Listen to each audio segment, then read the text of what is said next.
Inspired by a true story, the movie is about Tadeusz "Teddy" Pietrzykowski, a boxing champion from Poland. During the Siege of Warsaw in 1940, Teddy is rounded up on the first mass transport to the concentration camp Auschwitz in Poland. As he stands in the line as a Nazi prisoner, Teddy closes his eyes and reminisces about the good old days when he used to practice boxing in his backyard. However, suddenly, one day the German soldiers captured him and brought him to this concentration camp. After being captured, Teddy, along with other fellow prisoners, are forced to work all day, breaking stones and transporting them near a hill. They're not even given basic facilities. All of the prisoners are crammed in a single room. Their food is just watery soup, which is not enough for them to work long hours. Among the prisoners is a 15-year-old boy named Yannick, who is often bullied for food. One day, while working in the field, an elderly prisoner talks about his escape plan from the concentration camp. However, when the German soldiers learn about this, they thrash him on the head with a shovel, killing him mercilessly.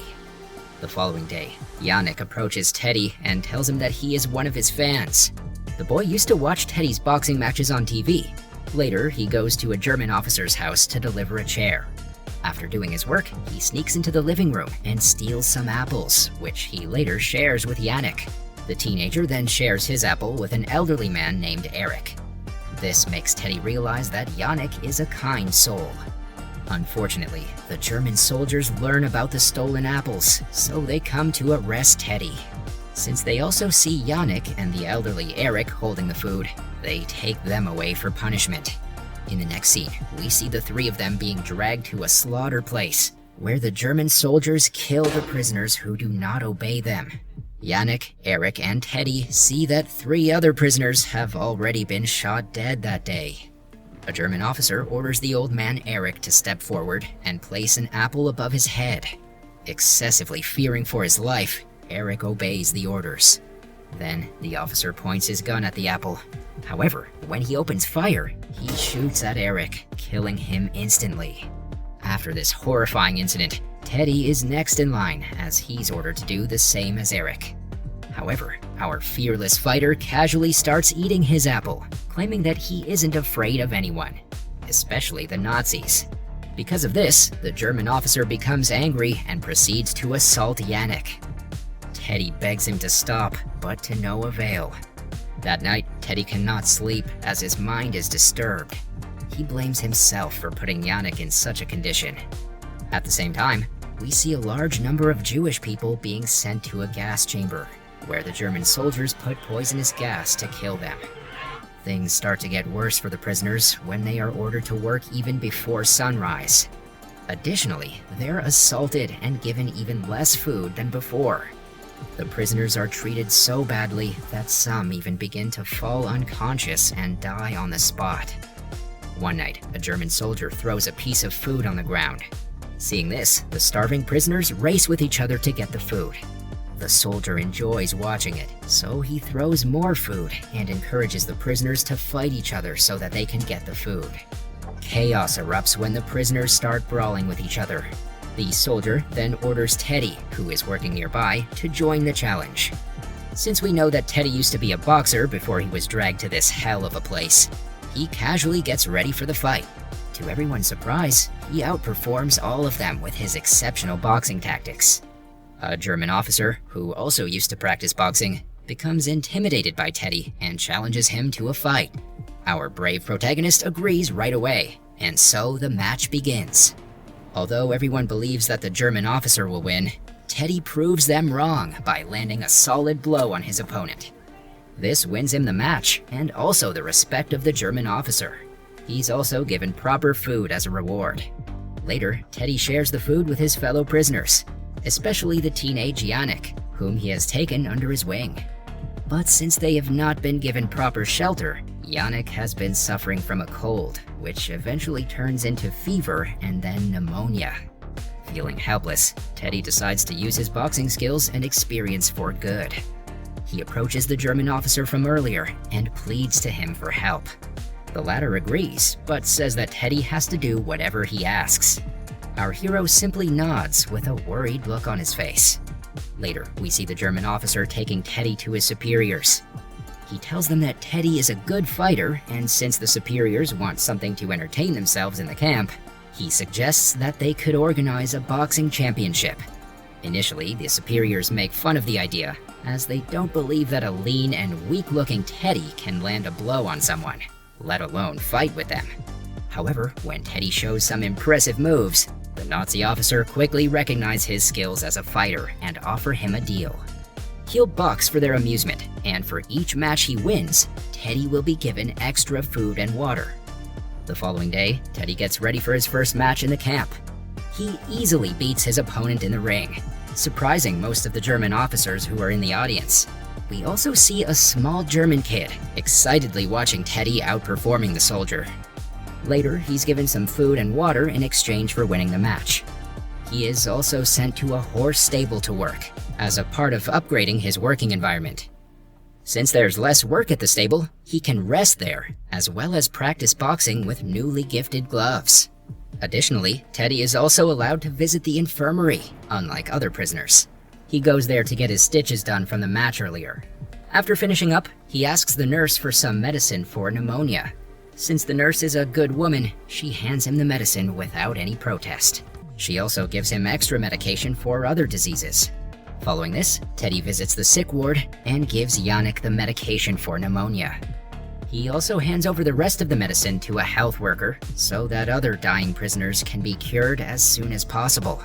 Over time, Yannick recovers from the disease, and Teddy even manages to shift the teenager to the hospital to work. This way, Yannick doesn't have to labor for hours, and he can be in good health too. During his time in the hospital, Yannick also meets a beautiful girl who is the same age as he is. However, elsewhere in the camp, other prisoners are treated so badly that they are not even regarded as people. Every day, hundreds of them are taken to the gas chambers and killed.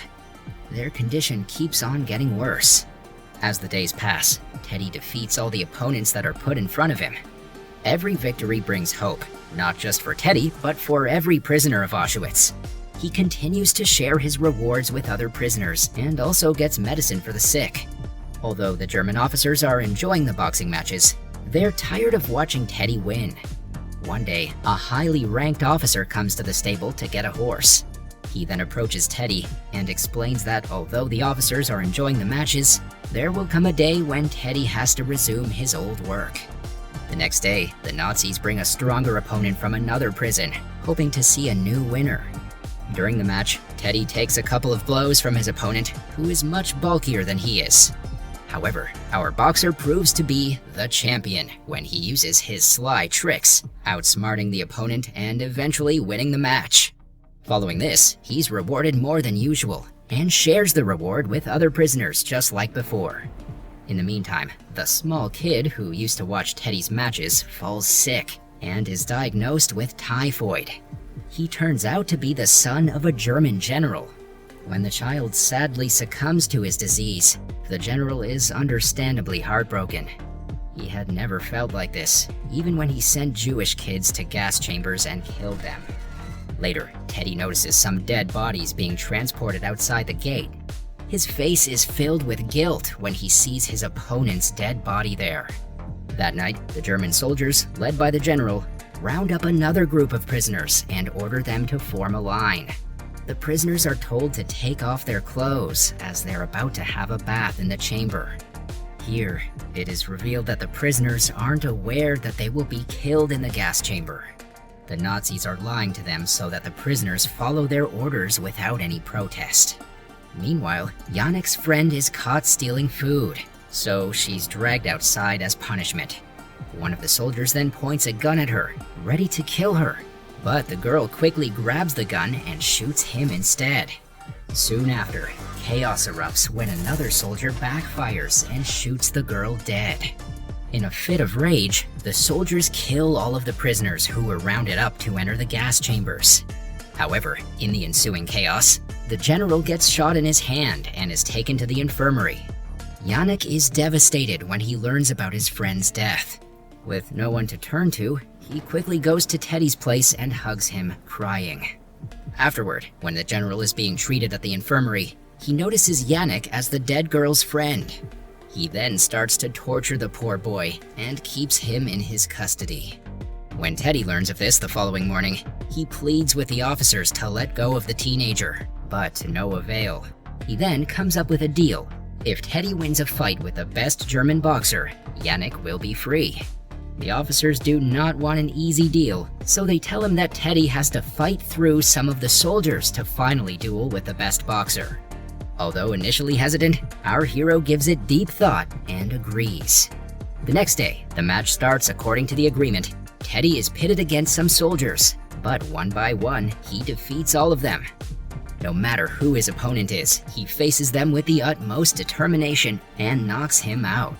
At last, Teddy comes head-on with the best German boxer. Although his opponent seems to be much stronger and tougher, Teddy manages to land some good blows on him. Seeing this, the Germans are ashamed that they're being defeated by a mere prisoner. So they cheat the match by making Teddy drink a mysterious liquid. Soon after, he starts to get dizzy and slouchy in the second round. Despite this, he tries his best to stand up on his feet and defend himself. However, the Germans conclude the match, claiming their boxer as the winner. Teddy doesn't accept it, so he vainly tries to protest. Moments after, Yannick, who seems to be in a very bad health condition due to the continuous torture, is thrown in front of Teddy. The general then demands Teddy to brawl with the poor teenager instead, else the boy will be shot dead. Teddy says that he will not raise a finger at the boy, and this is when the general mercilessly opens fire and kills Yannick right in front of him. Sadly, our boxer is also tied to a pole all night as part of his punishment. The following day, Teddy manages to untie himself and goes to the place where all the dead bodies are burned. There, he searches for Yannick and finds a small toy that belonged to him. He sadly grieves there for a while, and then musters his courage to fight once again. In the next scene, Teddy enters the boxing ring where the best German boxer from the other day is brawling with other prisoners. To everyone's surprise, he challenges the German to a duel, and the latter promptly accepts. Soon the match begins, and Teddy takes a couple of blows at first, but he quickly gains his composure and counteracts with a few of his own punches. When the opponent is finally tired, Teddy gives him a powerful blow and wins the match. This impresses everyone around him, and as they cheer loudly, they call him the champion. Following this, Teddy is relieved from the prison, meaning he is free to go home. He isn't a prisoner anymore. The final scene of the movie shows our champion boxer returning to his hometown, that is, Warsaw, Poland, and opening a gym to teach boxing to neighborhood kids.